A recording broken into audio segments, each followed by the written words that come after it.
Alléluia. Aujourd'hui, nous allons parler je pourrais dire de façon parabolique, des personnes qui mangent chez leurs voisins. Comment vit-on quand on mange chez son voisin? Déjà, il peut avoir caché la nourriture parce qu'il ne voudrait pas partager sa nourriture. Il peut avoir préparé et que la nourriture ne soit pas bonne. Mais comme on est habitué, on doit manger chez lui. On mange cette nourriture qui n'est pas bonne, ou bien qui est même pas seulement bonne au niveau, n'est pas bonne au niveau du palais, mais elle est même infecte. Nous sommes obligés de la manger. Donc il peut y avoir tellement de situations, puisque nous mangeons chez le voisin, puisque c'est lui qui prépare, c'est lui qui est maître chez lui. Quelqu'un qui mange chez le voisin ne va pas prendre du poids. Quelqu'un qui mange chez le voisin ne peut pas respecter une bonne hygiène alimentaire parce qu'il mange chez le voisin. Il faut manger chez soi. Des mets que nous-mêmes, on a voulu, on a désiré, on a préparé et qu'on mange. Il faut manger chez soi. Il faut être maître de son alimentation. Pourquoi je le dis? Quand on demande à certaines personnes, les derniers moments ou bien les moments où tu as été le plus en prière, comment tu te sentais, comment c'était, tout de suite ces personnes parlent de la vie de prière en communauté. Oui, elle est bonne. Comme les mets du voisin. La plupart, ça peut être bon. Mais on n'est pas en train de parler de ta vie en communauté. On est en train de parler de ta vie avec Dieu, ta vie de prière avec Dieu.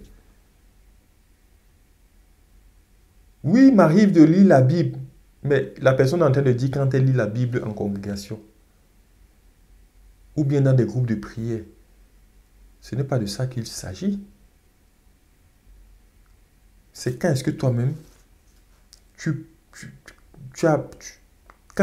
quel temps tu prends pour le consacrer à Dieu, pour méditer, pour prier. Voilà le nœud du sujet, voilà le point clé.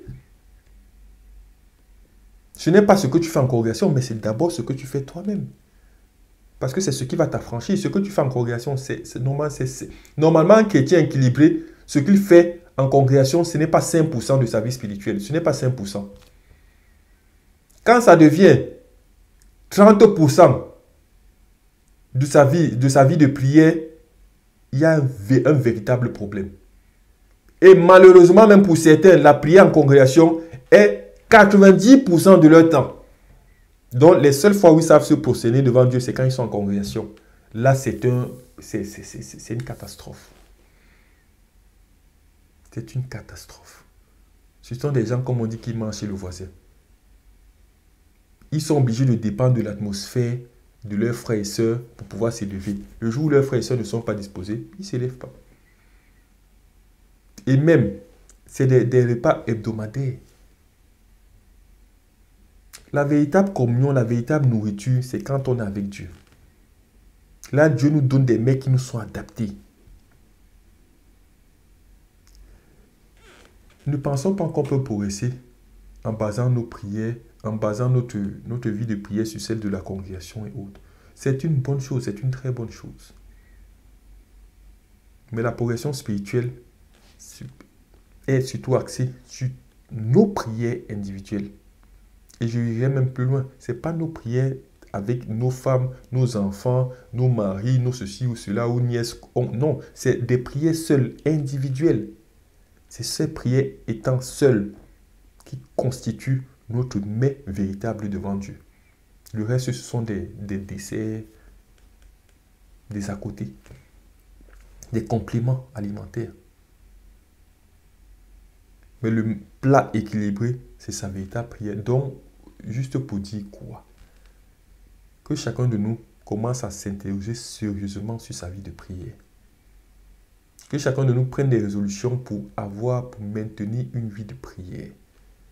Que chacun de nous prenne du temps pour pouvoir méditer. Que chacun de nous dégage du temps dans sa vie pour pouvoir se prosterner devant Dieu.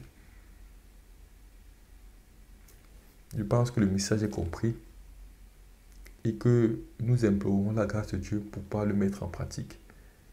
Amen.